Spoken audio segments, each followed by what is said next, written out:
Boa tarde a todos.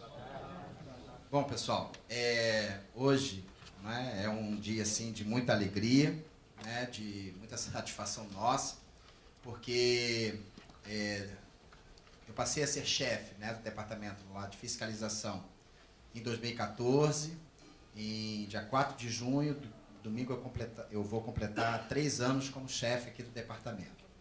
E desde que eu assumi lá o departamento, na época era a vice-presidente Márcia. A vice-presidente Márcia, ela iniciou um trabalho, né, que seria um trabalho de orientação no interior, que seriam os fóruns itinerantes.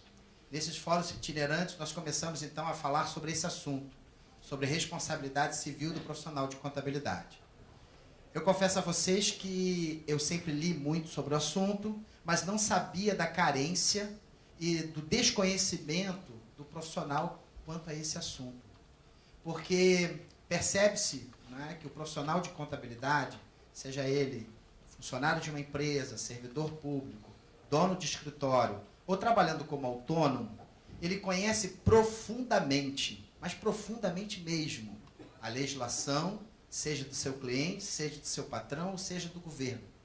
Mas o conhecimento também que ele deveria ter é conhecer a sua legislação ou a legislação que o atinge, que o envolve dentro da sua atividade profissional.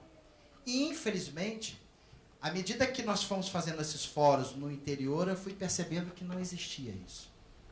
E aí surgiu essa ideia, né, do nosso livro, que o assunto, nós vamos fazer uma palestra rapidamente aqui para vocês entenderem a importância que é conhecer a responsabilidade que o profissional tem na hora dele emitir uma opinião, assinar uma demonstração contábil, ele se responsabilizar por uma escrita contábil, ele apresentar o seu trabalho de contabilidade. E aí, a gente começa, não é, com a presidente Vitória, porque foi na gestão dela que nós pudemos iniciar esse trabalho, começar a falar sobre esse assunto, começar a mergulhar mais nesse assunto. Ok? Nós temos aqui o meu vice-presidente. Na época, quando iniciou esse trabalho, foi com a vice-presidente Márcia Tavares, e a cada 2 anos nós alteramos. Então, a partir de 2016, passou a ser, então, o vice-presidente Gil. Bom, contabilidade. Até pouco tempo, eu digo a vocês, há uns 5, 6, 7 anos, nós, profissionais de contabilidade, quando tínhamos o nosso cliente, nós entendíamos que a responsabilidade ou relacionamento ou o curso que se tinha com aquela atividade que eu tinha de contabilidade e o meu cliente só orbitava entre eu e meu cliente. Só eu e meu cliente e eu. Só que desde 2002, quando foi publicado, né, a Lei 10.406, que é o novo Código Civil, houve uma mudança de conceito. O próprio legislador, ele passou a entender essa relação de maneira diferente. O profissional de contabilidade, ele era reconhecido, e esse reconhecimento, à época, antes de 2002, era no Código Comercial. Lembram? Era uma lei de 1850, época do Império, enfim, lá atrás. Só que com essa evolução, a profissão cresceu, evoluiu, amadureceu, e nesse amadurecimento, o que o legislador fez? Pegou a parte toda relacionada ao profissional de contabilidade e trouxe para dentro do Código Civil. E aí passou a nascer uma figura diferente. Por quê? Porque no Código Comercial não existia uma responsabilidade muito clara. Afinal, à época, 1850, quando, né, o Código Comercial ele foi escrito, não existia esse relacionamento com muita profundidade. Na época, as empresas elas ainda estavam em crescimento, então não tinha esse relacionamento muito a fundo. Quando chegou em 2002, passou a dar um novo tom a essa relação, a esse relacionamento entre profissional e seu cliente, profissional e seu patrão, profissional e você como servidor público. Diante disso, nós começamos a mergulhar e entender que essa necessidade de que o profissional tem que estar atento à sua legislação ampliou de tal forma que ele deixou o tempo passar. Existiam várias publicações sobre isso, várias apresentações sobre isso, mas a gente percebe, à medida que a gente vai visitando, que a gente vai se relacionando com o profissional, não é, a partir aqui como fiscal. Eu, como fiscal, nós conhecemos, né, todos os municípios. Eu posso dizer que eu conheço os 92 municípios, me relaciono com profissionais de todos os 92 e digo a vocês, não é diferente. Não pensa que um profissional daqui do Rio tem mais conhecimento que um profissional lá de Varriçai. São iguais. Relacionado à sua legislação, são iguais. Eles sabem muito pouco.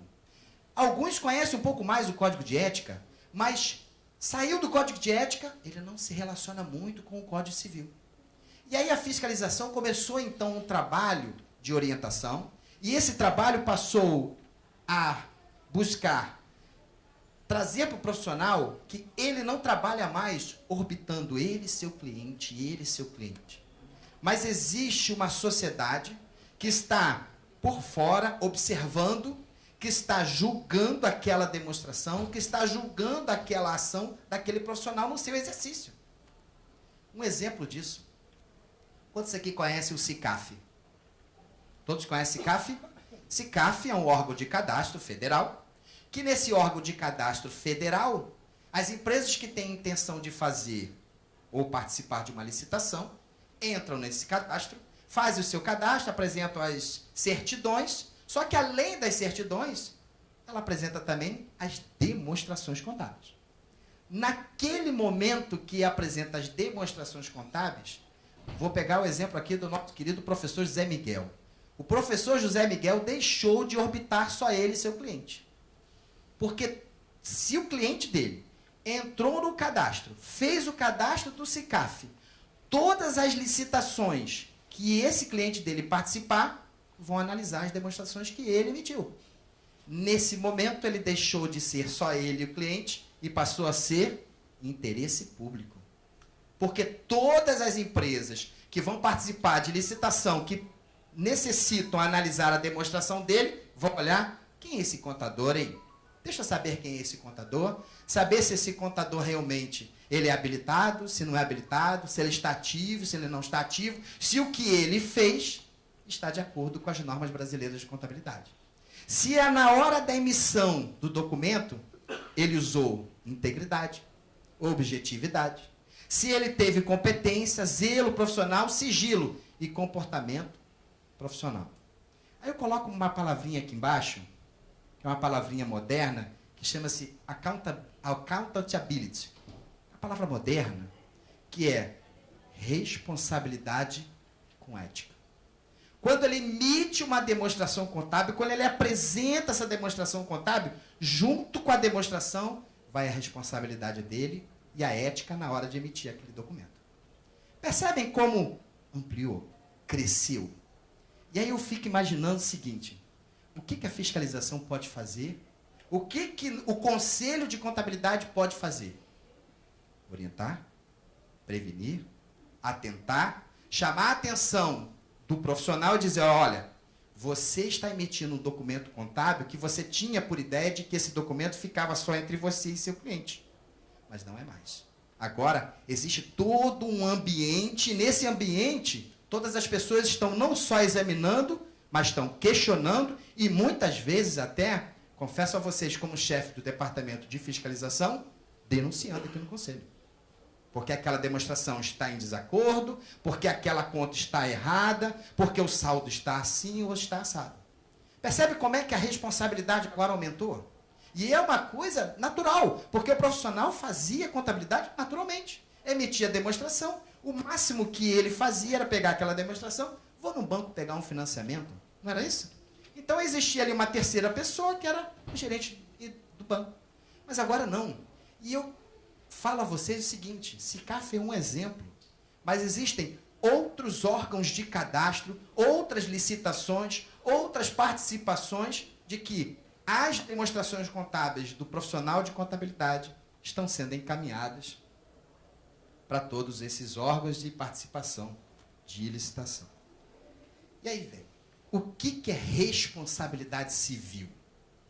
Interessante que hoje, eu estava falando com um amigo meu, né, eu fui padrinho dele de casamento, ele esteve aqui no conselho, e quando eu comentei sobre o livro, pô, ele elogiou tudo, e ele falou, ele é advogado. Alexandre, eu também tenho responsabilidade civil. E eu digo a você o seguinte, eu fico atento, porque eu sei que a sociedade hoje está assim, ó, de olho aberto, para saber se o trabalho do profissional liberal está de acordo com a sua ética e de acordo com a norma que lhe atende. Então a coisa está muito ampliada. Advogado. Hoje falamos de contador, mas é uma realidade que todos os profissionais liberais têm que responder civilmente por todos os seus atos. E todos os seus atos, além da sua responsabilidade, ele vai ter que cuidar de que tudo que ele faça esteja pautado numa norma, numa legislação ou no código de ética. E aí, mesmo que ele sofra qualquer ação que venha questionar ele, o prejuízo, ou a relação de causalidade, ou a culpa, ele está respaldado porque ele seguiu rigorosamente o que a norma determina. E nós vamos hoje e passar por pontos que vocês vão ver como o profissional de contabilidade hoje, ele está com uma visibilidade muito grande. E aí, quanto à responsabilidade civil, artigo 186, aquele que por ação ou omissão voluntária, negligência ou imprudência, violar direito e causar dano a outrem, ainda que exclusivamente moral, comete ato ilícito. O que quer dizer isso? Quando você fala ação ou omissão, me lembra um exemplo, né, de um amigo meu, que ele é corretor de seguros, e ele fez um seguro para um escritório de contabilidade, e quando ele fez esse seguro de responsabilidade civil para esse escritório de contabilidade, o cliente dele era uma concessionária. E, num determinado momento, o funcionário do escritório dele foi na concessionária pegar lá um documento para ele poder contabilizar. Quando esse funcionário chegou lá para poder pegar esse documento, estava saindo um veículo para uma demonstração. Sabe quando sai com suspensão, não é isso? Não precisa pagar ICM, que é só para demonstrar e depois volta. Sabe essa relação? Na hora, foram perguntar ao funcionário dele, vem cá, precisa de nota? O que o funcionário dele falou? Não. Mas como assim? Claro que precisa. Claro que precisa. Não tem ICM, mas tem que sair com nota, com suspensão, não é isso? Vocês sabem muito mais que eu, que sou fiscal. Tem que sair. Resultado. Quando estava na rua, foi dobrar à direita, quem ele encontra? A fiscalização do ICMS. Foi um prato cheio. Por quê? Porque não houve um respaldo do dono do escritório ou uma preocupação dele se assegurar da sua responsabilidade civil com aquele ato. Resultado. Foi uma multa de R$40 mil e ele teve que pagar. Simples assim. Artigo 927. Aquele que comete por ato ilícito causar dano a outro é obrigado a repará-lo. Parágrafo único. Haverá a obrigação de reparar o dano independentemente de culpa. Ah, isso é um absurdo. Não é a lei. Nos casos específicos é lei ou quando a atividade normalmente desenvolvida pelo autor do dano implicar por sua natureza riscos para direitos de outrem. O que significa isso? Independentemente, eu estou repetindo porque é contra aquilo que você acreditava. Independentemente de houver qualquer obrigação de lei, se você não se respaldar e não se resguardar na sua atividade, você responde por ela, independentemente do que houver. Mas você é escritório de contabilidade, eu não sou aquela atividade comercial. Ok. Não foi isso que eu falei. Essa é a lei. Mas vamos lá. E aí vem uma pergunta que é uma mudança de cultura. Afinal, tem o contrato de prestação de serviços quando o escritório ou não tem o contrato de prestação de serviços? O que eu faço? O que eu devo fazer? Qual a minha ação que eu devo fazer? Eu tenho que passar a ter um contrato com o meu cliente ou não ter um contrato com o meu cliente?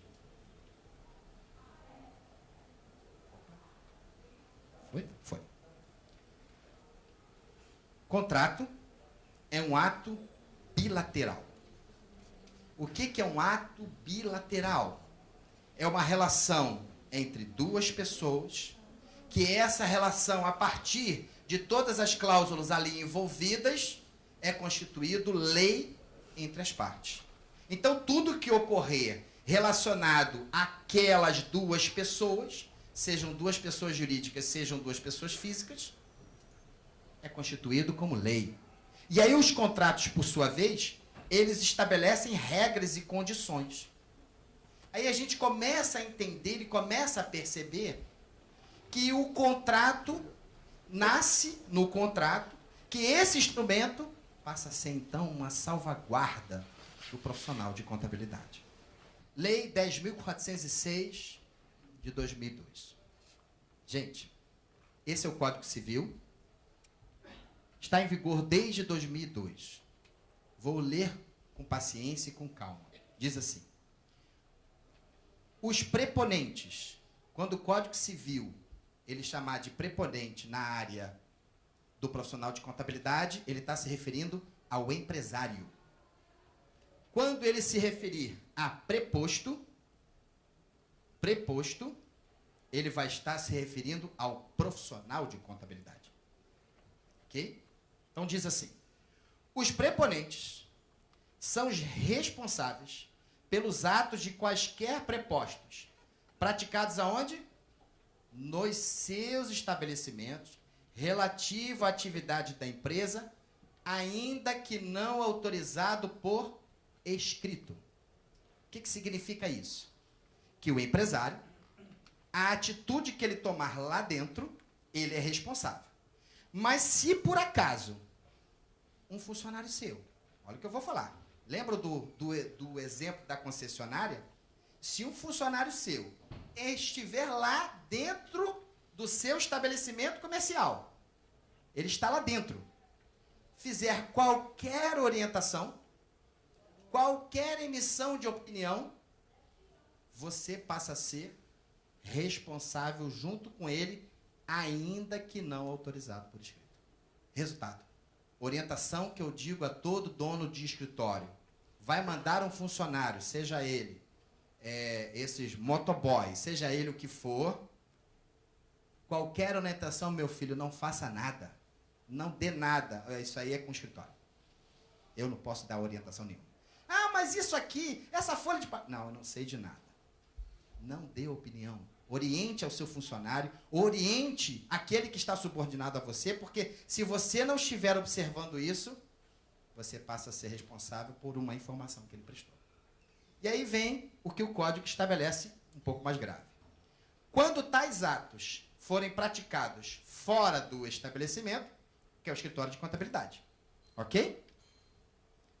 Somente obrigarão o preponente nos limites dos poderes conferidos por escrito, cujo instrumento pode ser suprido pela certidão ou cópia autêntica do seu teor.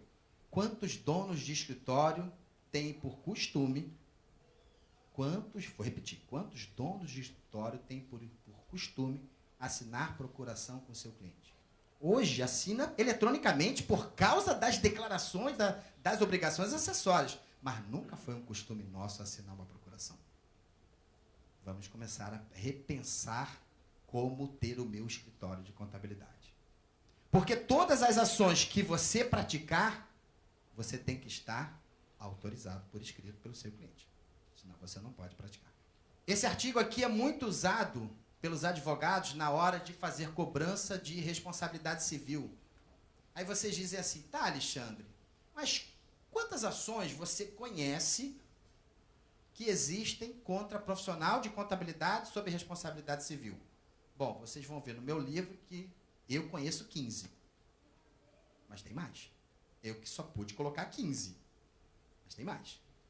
Tudo relacionado a serviços que o profissional de contabilidade foi contratado para prestar, não prestou, está sendo cobrado pela justiça através de um instrumento, de uma ação judicial de responsabilidade civil. Simples assim. E esse artigo, ele é muito utilizado, que diz assim, olha só, o fornecedor de serviços, quem são? Vocês. Responde, independentemente da existência de culpa, pela reparação dos danos causados aos consumidores por defeitos relativos à prestação de serviços, bem como por informações insuficientes, inadequadas sobre a sua fruição e risco. Aí vem o parágrafo 4º. A responsabilidade pessoal dos profissionais liberais. Quem são esses? Vocês. Será apurado mediante a verificação de culpa. Sugestão. O cliente tem uma dúvida? O seu cliente ou o seu patrão, você funcionário, você servidor público, o teu superior tem uma dúvida? Sugestão. Pode fazer por escrito? Nós fazemos isso? Não. O cliente liga, a gente atende, presta consultoria e desliga. Não é assim? É a rotina nossa. Sugestão. Não, eu respondo sim, mas me faz um favor? Só pode fazer essa pergunta por escrito? Para que isso? Porque qualquer resultado daquela ação ou da sua resposta, você tem como se basear da onde veio a pergunta. Percebem? E aí, mesmo que isso aqui venha sobre você, você vai ter a segurança de que você prestou uma informação mediante uma pergunta por escrito e existente. Outra coisa. Nós não temos por costume fazer cobrança de documentos ao nosso cliente. Aí você fala assim, não, eu faço sim. Ok. Você faz quando você sente que está faltando documento. Mas não que ele é obrigado a enviar todos os documentos. Você não faz esse tipo de cobrança. Você só faz quando você sente falta de um extrato bancário, quando você sente falta de um documento de compra ou de venda, um fornecedor. Aí você, pô, isso aqui está errado. Ou, não, nessa minha contabilidade o caixa virou. Deve estar faltando alguma coisa de estoque, liga. Hoje, com nota fiscal eletrônica, a coisa ficou um pouco diferente, mais rápido. Mas não há a possibilidade de você deixar isso de lado. Olha o que diz o artigo 1171 do Código Civil. Considera-se perfeita a entrega de papéis. Eu botei em vermelho porque é isso mesmo, tá? É o que diz o artigo 1171 da lei. Considera-se perfeita a entrega de papéis, bens ou valores ao preposto. Quem é o preposto? Somos nós. Encarregado pelo preponente, somos nós. Se os recebeu sem protesto, salvo nos casos em que haja prazo para reclamação. Percebe como é uma cultura que nós não temos? Todo mês, nós ainda vamos falar do contrato de prestação de serviços, mas todo mês que você encerrar uma contabilidade, seja ela mensal ou no âmbito trimestral, semestral ou anual, encaminhe um documento ao seu cliente de acordo com a cláusula do nosso contrato, número tal, requeremos que nos encaminhe toda a documentação para que possamos, então, encerrar a contabilidade. Uma correspondência simples, mas que não está na nossa cultura. Não faz parte da nossa rotina profissional. Mas o que a lei diz? Que considera-se perfeito. Então, se por acaso, vou dar um exemplo a vocês absurdo, tá bom? Você tem um cliente, esse cliente tem 3 contas bancárias, mas ele só te encaminha 2 extratos bancários. Muito difícil isso? É muito difícil, que o cliente manda tudo. Ok. Nesse cliente, tem 2 extratos bancários, ele te enviou, você fechou a contabilidade, assinou, encerrou e mandou. O que a lei diz? Se por acaso for descoberto que ele tinha 3,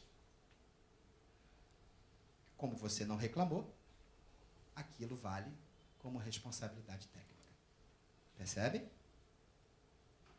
É complicado isso, eu sei que é um assunto triste, mas tem a ver com você, profissional de contabilidade, e a ideia dessa palestra e do livro é te chamar a atenção para que você, então, a partir desse chamamento, você tenha a convicção de eu tenho que mudar a minha forma de trabalhar.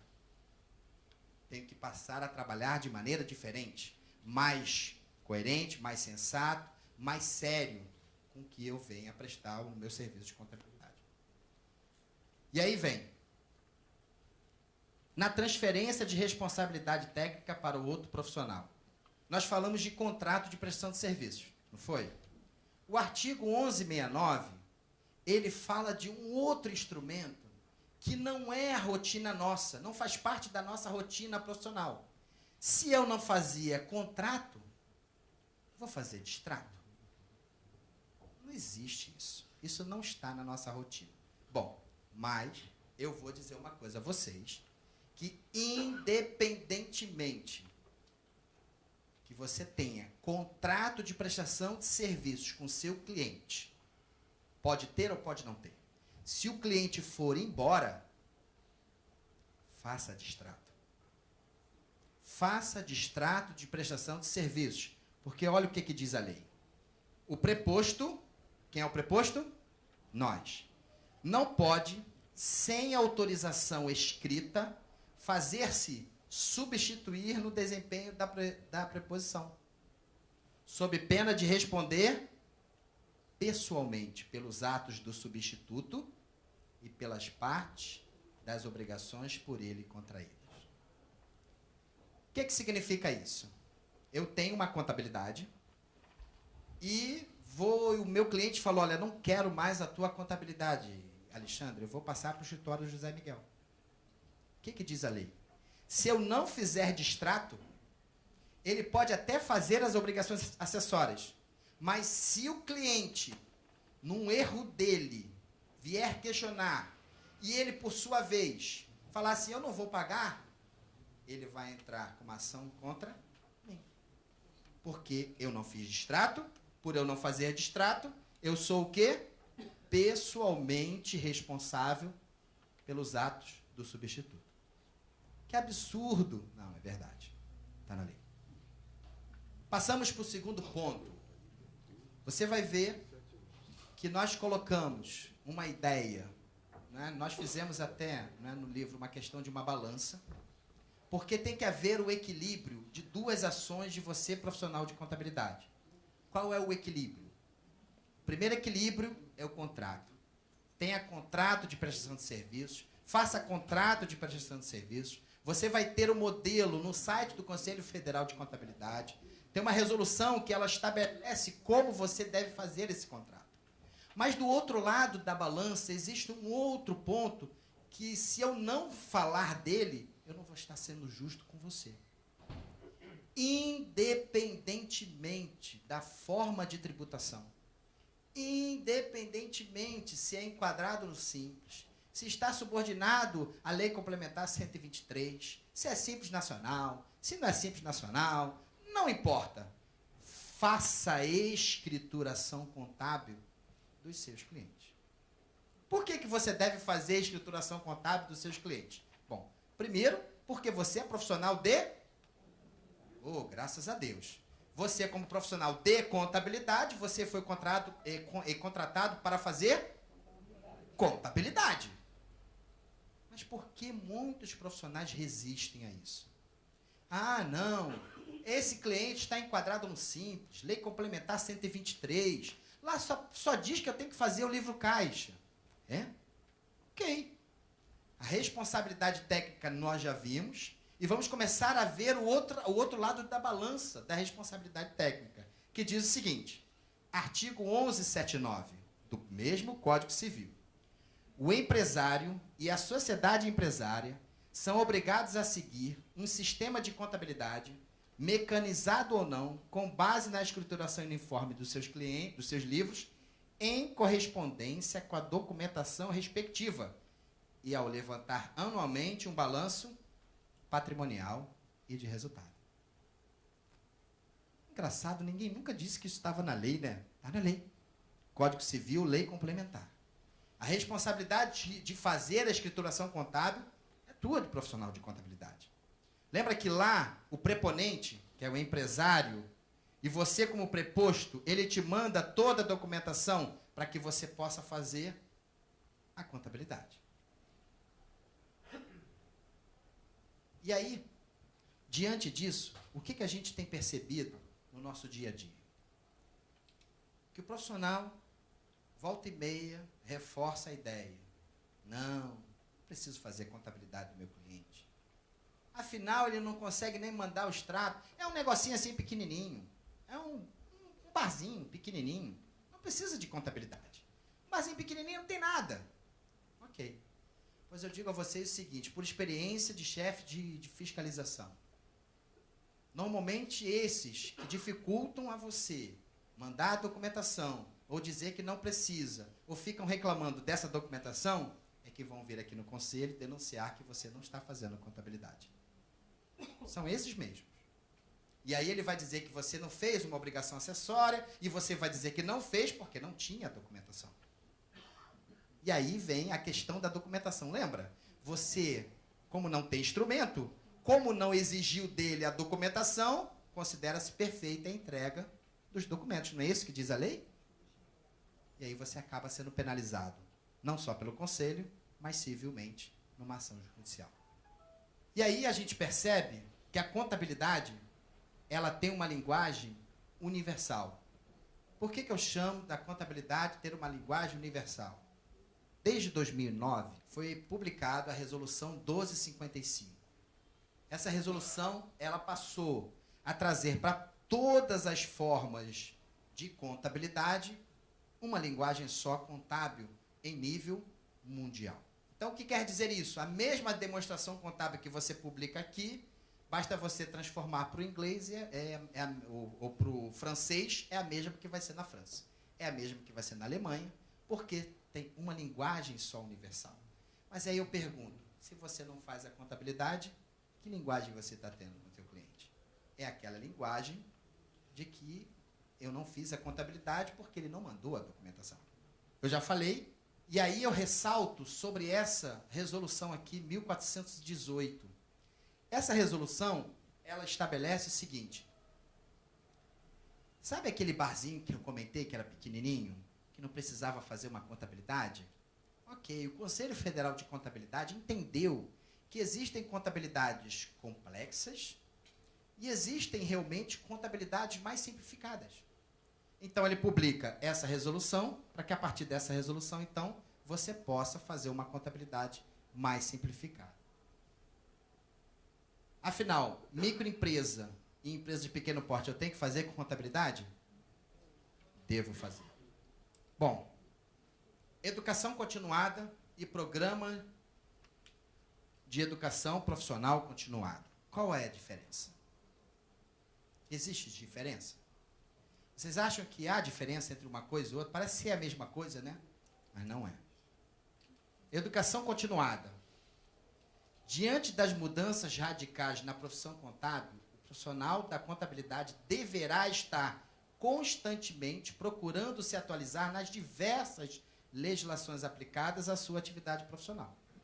Com isso, esses profissionais que buscam manter-se atualizados conseguem prestar um serviço de maior qualidade e segurança nos resultados de relatórios apresentados ao seu cliente. Esses profissionais ganham mercado por oferecer serviços com maior qualidade. Isso aqui não é uma obrigação, mas eu falo a vocês, é uma sugestão, uma orientação, acho que é um dever de todo profissional de contabilidade fazer, estar atualizando-se periodicamente na legislação da sua atividade profissional. Isso é uma necessidade, não é uma obrigação. Porém, existe o programa de educação profissional continuada. Esse não. Esse passa a ser uma obrigação. Para quem? Todos os profissionais de contabilidade que possuem em a sua carteira de clientes que sejam submetidos a CVM, Banco Central, SUSEP, ou empresas de grande porte, ou empresas subordinadas a alguma agência, são obrigadas a cumprir 40 horas anuais de educação continuada. Aí você diz assim para ele, não, os meus clientes são tudo pequenininho. Olha, às vezes até vai, mas vamos trabalhar para que esse cliente pequenininho cresça de tal forma, daqui a pouco você vai estar fazendo uma contabilidade de lucro real, e nesse momento de contabilidade de lucro real, ela possa começar a abrir o capital, você passa a ser obrigado a fazer 40 pontos anuais. Então, aqui é uma obrigação, lá é uma sugestão. Faça isso como rotina para a sua atividade profissional. E aí vem a evolução da profissão contábil no campo digital. Alguém aqui emite decore? Decore? Decore. 1, 2, 3. Decore. A decore mudou, não é isso? Aqueles que continuam emitindo sabem que a decore mudou. A decore, para aqueles que não sabem, é uma declaração de rendimentos que é emitida pelo profissional de contabilidade. E quando ele emite essa decore, ele fica responsável por aquela informação que ele está prestando.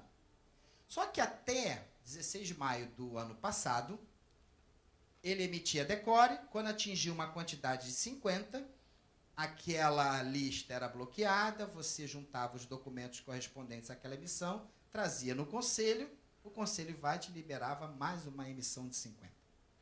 A partir de 16 de maio, mudou a regra. Mudou de que forma? Você, na hora de emitir a decore, você passa a ter que incluir imediatamente, na hora da emissão, o documento contábil. Por que isso? Não estamos falando de responsabilidade civil? Naquele momento, você está se responsabilizando pelo rendimento que você acabou de declarar para o beneficiário. Naquele momento, você está declarando junto com ele que o que ele recebeu tem origem, tem fundamento e tem registro contábil daquela emissão e do rendimento aplicado. Só que ele passa a ser por certificação eletrônica, porque você vai assinar eletronicamente dizendo, ó, fui eu que emiti, tá? Não foi outro não, fui eu mesmo. E aí mais um detalhe. Esse documento vai para onde? Vai para a Receita Federal do Brasil. Então aquela decore que você emitiu, por exemplo, de distribuição de lucro, o que diz a resolução 364? Que você tem que anexar o lançamento do livro diário daquela distribuição de lucro. Mas você, por uma questão de interpretação, por uma questão de entendimento, você diz o seguinte, não, basta um balancete. Mas a resolução não diz balancete, a resolução diz lançamento no livro diário. Ah, não, mas o balancete não é um documento legal? É. Mas a resolução não diz balancete, ela diz lançamento no livro diário. Então, tem que ser o lançamento do livro diário.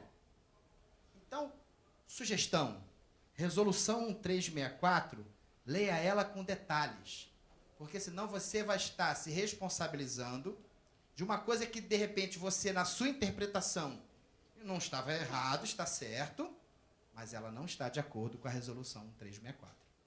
Hoje eu tive aqui a presença de um profissional de contabilidade, ele, com 82 anos, recebeu um documento infracional, porque ele anexou os balancetes.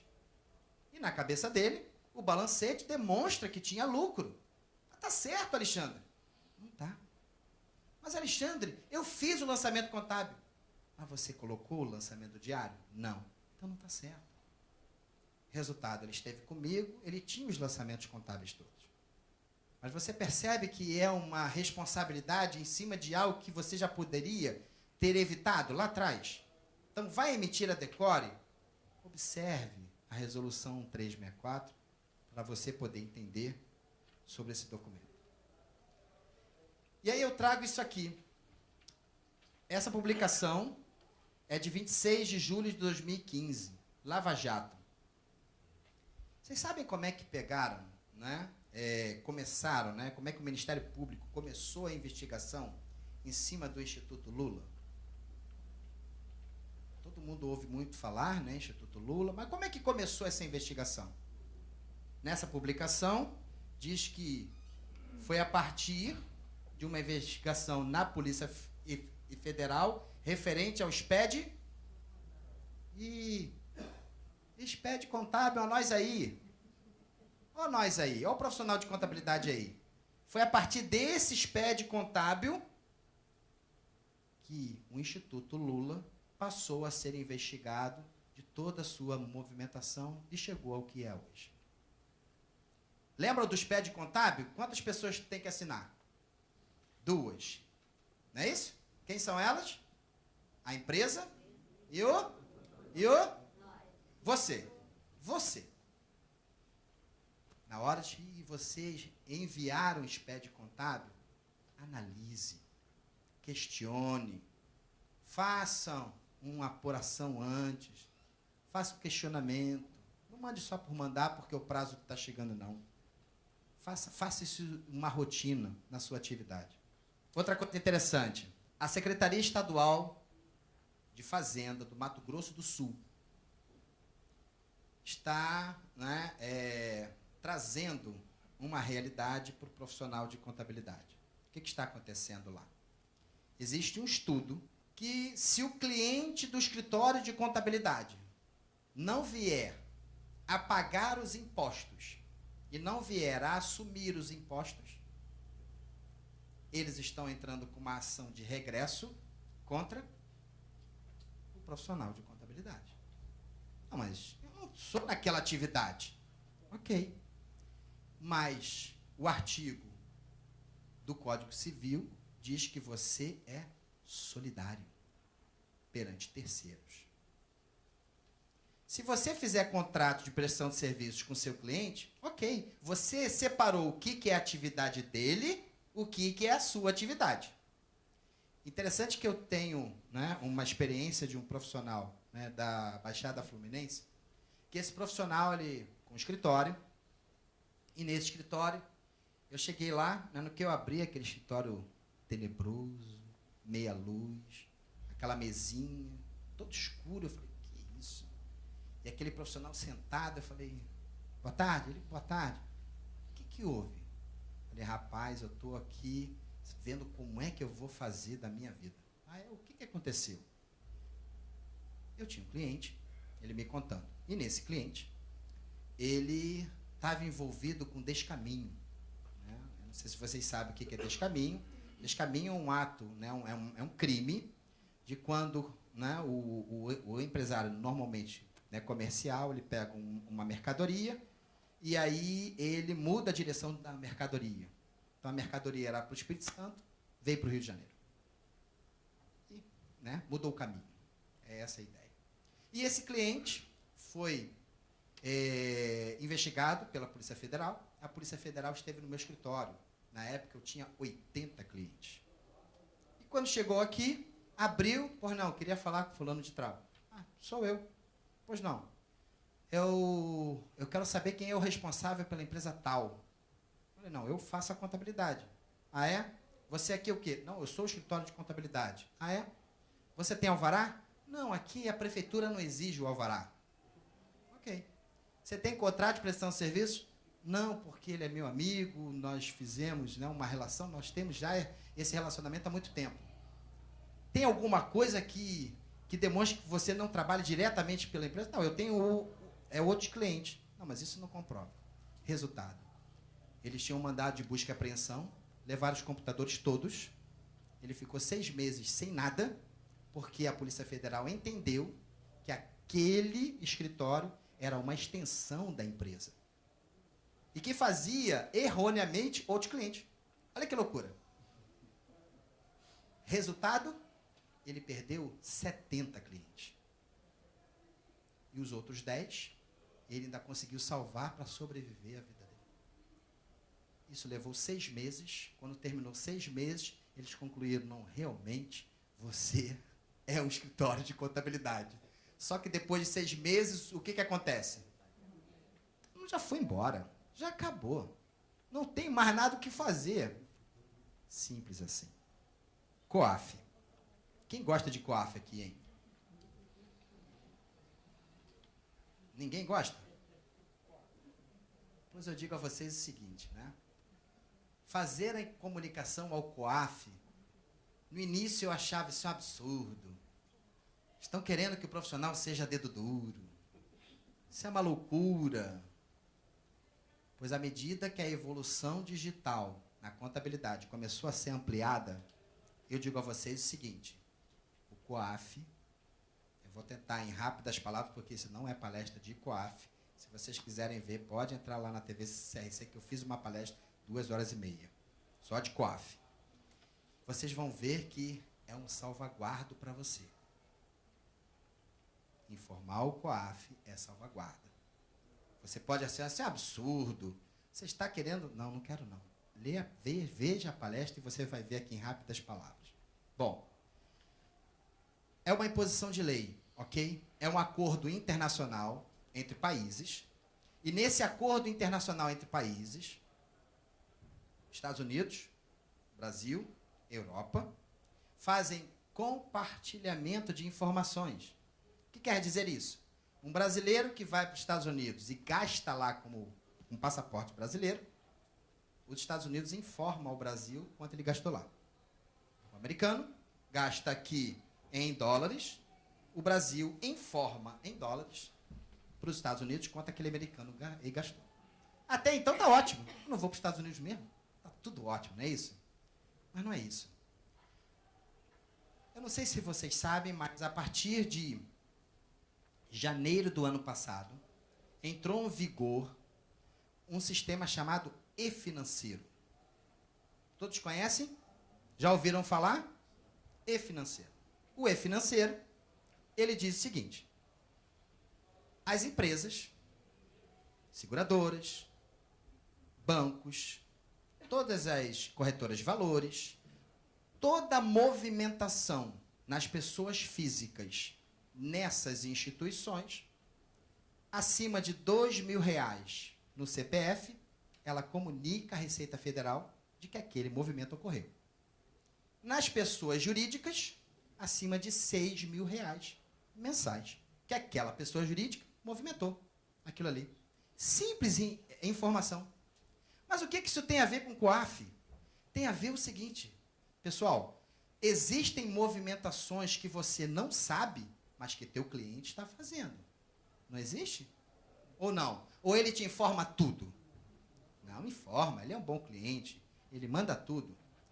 Pois eu digo a vocês que existem movimentações que muitas vezes você não está consciente, estão acontecendo e você está se responsabilizando por elas. E onde é que entra o COAF nisso? Você tem contrato, você tem escrituração contábil, você fez de acordo com a norma brasileira de contabilidade, de acordo com a legislação fiscal vigente, você cumpriu todas as normas. Quando chega o momento de comunicar ao COAF, o que você faz? Negativo. Tranquilo. Eu estou seguro e tranquilo. Por quê? Porque a minha responsabilidade acabou ali. Ó.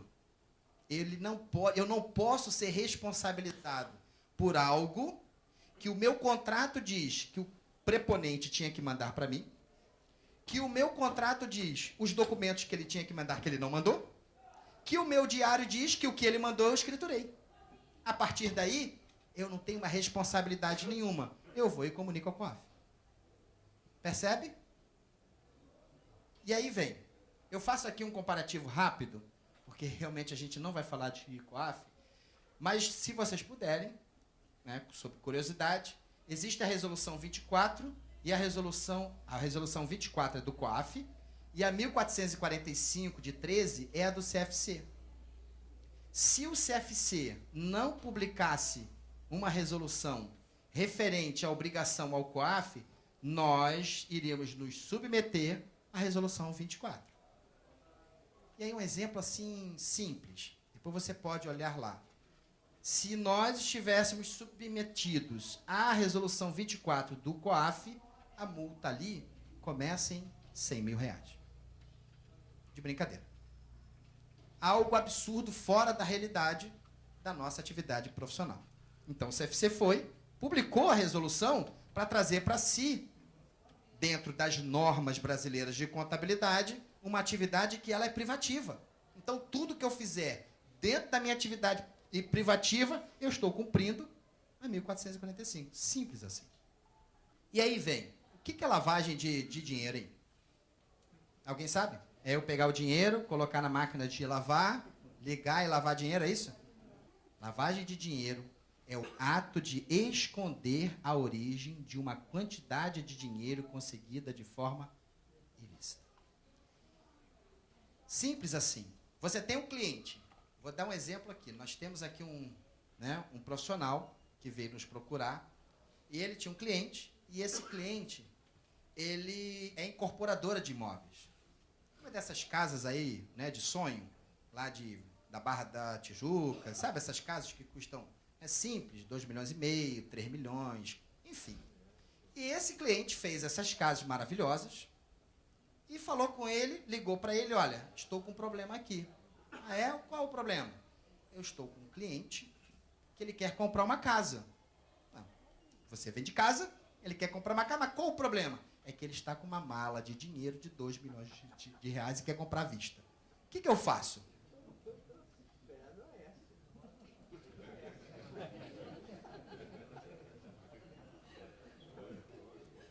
Eu falo para o profissional e falo assim, olha, você sabe que você vai ter que comunicar o COAF.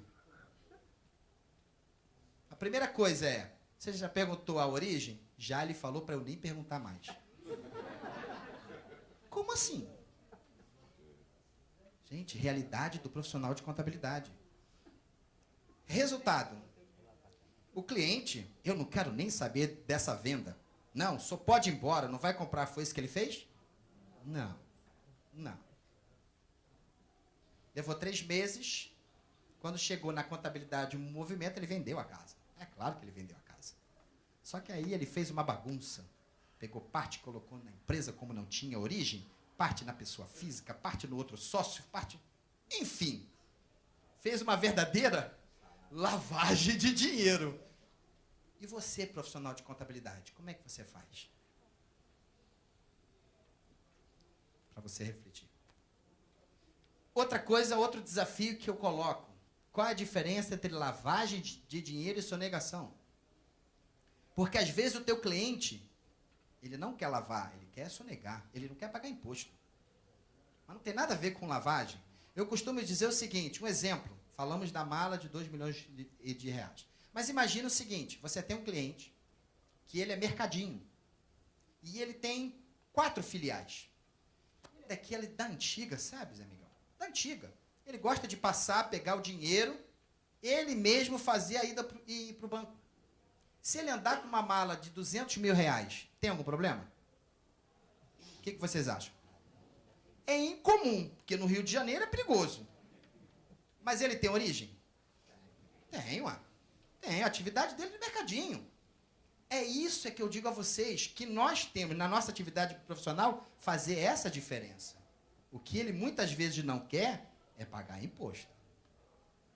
Você manda para ele algum documento, ele diz, está muito alto, não quero isso não. Algo nesse sentido, que eu acho que é assim, né? No mundo virtual. Na questão do COAF, o que acontece? Nós, quando começamos a falar de COAF, nós achávamos que era só o profissional de contabilidade. Só o profissional de contabilidade que vai. Não é não, gente. Não é não. O corretor de imóveis, por exemplo, corretor de imóveis. O joalheiro, por exemplo, se você tem um cliente que é joalheria, esse cliente tem que informar o COAF. Um exemplo disso foi o que aconteceu há pouco tempo, nas questões, né, que nós vimos do nosso ex-governador que está preso. Todas aquelas informações, sabe de onde saíram? Do COAF. Porque a Gasterne, cruzando com outras informações, concluiu que, quando foi feito esse levantamento, aquelas informações que nosso ex-governador tinha feito não estavam batendo. Então vamos investigar. Foi simples assim. Ok? Existem 2 tipos de comunicação. Existe a comunicação positiva e a negativa. A positiva, por exemplo, no caso do nosso exemplo, do nosso amigo que tinha lá uma venda de 2 milhões. Quando é que realmente vai ser a comunicação, se eu me ver nessa situação, que eu vou ter que comunicar o COAF? Quando a pessoa ligou ou quando efetivamente eu recebi o documento na contabilidade? Quando efetivamente eu recebi o documento na contabilidade. A partir daquele momento, começa a contar o prazo de 24 horas. Você pode falar com o teu cliente vai falar qualquer coisa e você começa dali? Não, só vai começar quando efetivamente você receber aquela informação na contabilidade, porque você é profissional de contabilidade. Órgãos envolvidos, ABI, Banco Central, CVM, Ministério, enfim, esses órgãos aqui todos mandam informações para o COAF. Exemplo, Jornal Globo, acusados movimentaram 23 bilhões de forma suspeita. Relatório do COAF monitorou transações atípicas entre 2011 e 2014. No Globo isso. Por que só agora falaram isso? Indo na sua linha. Porque a lei começou em 2012. Em 2012 é que começou a movimentar mesmo essas apurações. É isso mesmo. Transações suspeitas, Lava Jato, tudo que nós estamos vendo na mídia, tudo que estamos vendo relacionado a todas essas denúncias que nós temos visto na mídia, iniciaram no COAF. Aí eu volto a perguntar a você, mas isso nem passou perto de mim, isso está longe. Ok, pessoal. Então, você pode até pensar, ou falar assim, não, mas isso está tão longe. Não está não, pessoal. Isso está perto. Muitas vezes, como eu falei, talvez na sua contabilidade dos seus clientes, 2 milhões em cima de uma casa, pode estar longe da realidade sua contábil. Mas certamente você tem um cliente que movimenta 500, 600 mil, fora da contabilidade, você não sabe. Então esteja atento. Porque o que a legislação diz? Qualquer movimento no seu cliente acima de 100 mil reais, você é obrigado a fazer a comunicação ao COAF. E aí vem contrato de prestação de serviços e contabilidade. Um equilíbrio necessário. Eu faço questão de colocar aqui a balança, porque é assim que você vai viver em paz. Porque o que a gente mais quer na nossa profissão é paz. É eu trabalhar em paz. Ficar tranquilo. Não ficar preocupado porque eu venho para uma palestra de responsabilidade civil, saio daqui com a cabeça maior do que eu entrei, eu não quero assim. E como é que você vai viver em paz? Assim. Fazendo contrato de prestação de serviços, fazendo contabilidade. Por fim, eu faço um resumo daquilo que eu sugiro que todos vocês que são donos de escritório sigam esses passos aqui. Bom, primeiro, conheça o seu cliente. Nós temos aqui experiências de profissional que chega, né? E ele vem dizendo, eu tenho um cliente que eu nem sabia que tinha um cliente. Como assim? Não, porque ele veio de outro escritório, o outro escritório era leigo, e quando sabia o meu nome, botou meu nome e ficou por ali mesmo. Mas como assim? Nós temos exemplo aqui ao contrário, de clientes que vêm denunciar e diz, como é que é seu nome? João. Ótimo. Quem é que faz a contabilidade? O João. Tá, mas de quê? Não sei. É João. Sim, mas o telefone dele. O telefone eu tenho, mas não consigo falar com ele. Mas o endereço dele... Não, ele sempre vinha no meu escritório. Aqui na minha empresa. Mas o que ele fazia? Olha, é isso que eu estou querendo, porque eu acho que ele não fazia nada. Por quê? Contratou o João.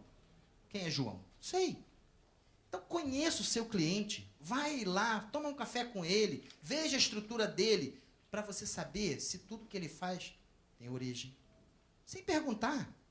Porque às vezes você quer tudo no papel, mas às vezes ele precisa que você vá lá conversar com ele. Conheça o seu cliente. Treine seus funcionários. Sabe por quê?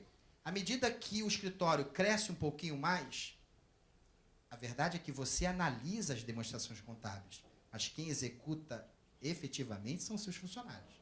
E se houve qualquer movimentação irregular, ilegal ou ilegítima, passou. E quem responde tecnicamente? Quem é? Fala assim, eu? É você que responde tecnicamente. Nós não vimos isso? Você que responde tecnicamente. E, por fim, não se envolve em operações de risco. Sentiu alguma coisa, percebeu, você notou que aquela operação ela não tem origem, aquela operação tem alguma coisa que não está coerente, não está certo? Não faça. Faça igual a Ilma. Não faça. Não faça. Porque senão você vai estar se envolvendo num assunto. Gente, eu falei do e-financeiro porque funciona. Eu falei esse compartilhamento de informações aí entre países porque funciona. Nós temos visto aí denúncias e mais denúncias, informações e mais informações de empresas que estão... O que você vê na mídia é um determinado de valor, mas aquilo que você não vê, o profissional está sofrendo e você nem sabe. Então, não se envolva em operação de risco. Faça tudo que você puder dentro da legislação, da norma, de tudo aquilo que está ao seu alcance, inclusive o Código de Ética. Ok? Por favor. Por que nós, como os contadores, somos obrigados a engolir tanta coisa e não agimos igual a OAB, por exemplo?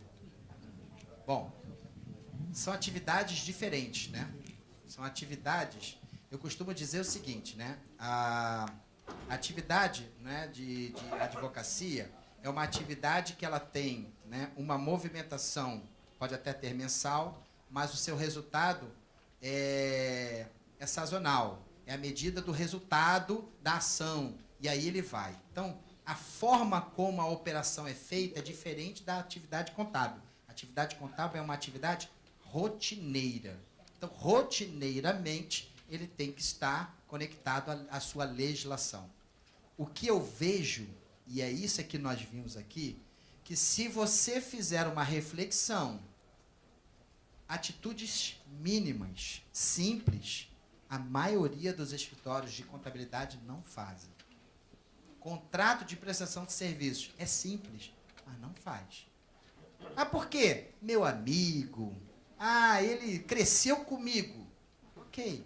Mas na hora que tiver qualquer despesa ou responsabilidade e doer no bolso, saiba que você vai ser chamado para aquela ideia da vovó, lembra? Amigos, amigos? Não é assim? Mas por que a gente trata profissionalmente de maneira diferente? Porque, infelizmente, culturalmente, nós ainda não sabemos como devemos trabalhar. Se eu disser a você que 80% do que o código diz nós não cumprimos, nós estaríamos equivocados. Então, a nossa atividade contábil é uma atividade diferente da do advogado. Apesar que ele lá também tem responsabilidade, ok? Mas a nossa está clara, está no código. O que eu tenho que fazer? Faço o contrato e faço contabilidade, que é outra coisa que muitos não fazem. Você só vai reportar aquilo que efetivamente você tomou conhecimento de uma movimentação em dinheiro dentro da contabilidade. Você percebe como é que é tão específico que eu acho que eu tenho que informar tudo? E não é. Então, é o tipo de coisa que vai ocorrer, mas numa especificidade tão grande que é algo realmente fora do normal, fora da minha rotina profissional. E aí, se o advogado não faz isso, ok, prerrogativa dele lá da OAB. Mas eu digo a você o seguinte, nós, profissionais de contabilidade, nós sobrevivemos da contabilidade. É ela que nos sustenta. E a legislação trouxe o profissional de contabilidade, trouxe o corretor de imóveis, trouxe o corretor de seguros, trouxe o joalheiro, trouxe o corretor de valores, outras atividades, e nós estamos lá. Mas nós vamos informar desde que haja uma especificidade muito grande. Qual é? Um lançamento contábil de um valor que veio em dinheiro que eu não consigo comprovar a origem. Não é muito específico isso? Não é uma coisa rotineira. Mais alguém? Aqui. Você é obrigado a emitir o decore, mesmo que houve emissão do cheque, saída de dinheiro no caixa. Você teria que emitir o decore? E está assinado os documentos todos? Bom, vamos lá. A declaração de rendimento, eu costumo dizer que é um serviço que o profissional presta. A emissão da decore é uma informação que você está prestando à sociedade de algo além do que você já tem na contabilidade ou em documento hábil. Então, não há obrigatoriedade. Há uma forma de algumas instituições financeiras cobrar o documento ao seu cliente e aí você acaba emitindo por causa do gerente daquela instituição financeira, não por uma obrigatoriedade. Mas o que eu falo, né, e confirmo é que a ideia da emissão da decore é que tem que estar respaldada na resolução 1364. Você emitindo, você vai ficar tranquilo. Não vai ter problema com nada. Você vai ficar em paz, porque o documento que você emitiu e encaminhou à Receita é exatamente o que você tem arquivado na tua contabilidade. Essa é a ideia. Tem uma pessoa na frente. Alexandre. Oi. Não seria bem assim uma pergunta, não quero me estender muito e queria apenas ver com você se você poderia colocar em poucas linhas algum destaque, algum comentário para o profissional da área pública dessa responsabilidade civil, porque a palestra, lógico, devido a toda a legislação, ela tem um enfoque mais direcionado ao profissional que atua de forma independente, com escritórios, né, o profissional da área privada. Mas e o profissional da área pública? Você teria alguma colocação? Sim, vamos lá. O profissional da área pública, ele se equivale muito ao profissional de empresa, tá? Porque ele é interno e a sua responsabilidade, de acordo com o Código Civil, ela é sempre uma responsabilidade culposa. E o que é uma responsabilidade culposa? Vai ser sempre conectado a uma ação ou negligente, ou imprudente, ou imperita. Se você, na sua atividade, cumpriu rigorosamente as normas na 4320, na 8666 e nas normas aplicáveis, né, à área pública, né, que breve vai estar aí em vigor as IPSAs, as NBCs, TEIs, SP, não é isso? E aí você vai ter uma observação nessas normas. Mas a sua atividade ela vai ser sempre pautada sob responsabilidade naquilo que você faz, que você possa ter assumido de forma negligente, imprudente ou imperito. E aí o que é isso? Por um descuido. Isso existe na área pública? Por uma ação, né, que você desconhecia a norma. Isso existe na área pública? Então, é muito raro, muito difícil responsabilizar o profissional de contabilidade na área pública por uma ação civilmente equivocada. Mas eu não posso tirar que existem situações e exemplos diversos. Mas se você é profissional, cumpre o seu papel, né? Como a Ilma falou ali na empresa, eu vou ter que me demitir porque isso aqui eu não faço, e eu sei que você já fez isso certa vez, porque você não quis fazer o que não deveria fazer e você pediu demissão. Essa é uma ação. É difícil, gente, o mercado está difícil, sei da dificuldade, não é, de todos vocês, funcionários de empresa, servidores públicos, mas é uma ação corajosa, mas uma ação de integridade. Lembra lá no início? Zelo profissional, integridade, é difícil demais. Mas você cumprindo isso, não há o que te responsabilizar civilmente. Porque você, na hora de tomar uma atitude, você tomou uma atitude ética, corajosa e correta. Respondi? Espero que sim. Última. Última? Tá. Alexandre, Oi. Boa tarde. Boa Deixa eu tarde. te fazer um questionamento em cima do que nós estamos colocando aí. Ok. Como está muito na moda atualmente, a mala, vamos dizer que o nosso cliente achou uma mala com 2 milhões de reais. Opa! Ele vai ao teu, vamos dizer, pessoa física. Sim. O que ok. que ele faz? Ele vai no teu escritório, Ok. ele comunica que achou aquele dinheiro. Isso, vamos procurar o dono. Vamos dizer, me corrija se eu estou errado, por favor. Mas ele vai lá na pessoa física e ele paga o imposto sobre aquilo ali. Ok. Como é que fica esta situação? Vamos lá. Né? A gente tem que separar duas coisas, né? Duas situações. Lembra quando eu falei aqui a diferença entre lavagem de dinheiro e sonegação? Lembra? Eu fiz uma diferença entre lavagem de dinheiro e sonegação fiscal. Quando ele paga o imposto, ele deixa de estar infringindo a sonegação fiscal, mas continua submetido à lavagem de dinheiro. Entende? Então, o fato dele pagar o imposto, ele atendeu tributariamente o ente, mas ele continua não tendo como comprovar aquela origem. Por ele não ter como comprovar aquela origem, ele está submetido à lei de lavagem de dinheiro. Isso sem falar, não é, que eu falo também nessa palestra de COAF, que é outra lei, que é a lei anticorrupção, que é mais grave ainda. Então, nesse seu exemplo, o fato dele pagar o imposto significa que ele atendeu tributariamente ao ente, mas ele continua ainda submetido ao crime de lavagem de dinheiro, porque ele não tem como comprovar a origem. Ok? Satisfeito? Mais alguém? Ah, acabou, né? Gente, obrigado. Olha só, o meu livro ele custará R$30, tá bom? E eu estarei lá assinando e autografando, tá bom? Para quem quiser. Muito obrigado a todos.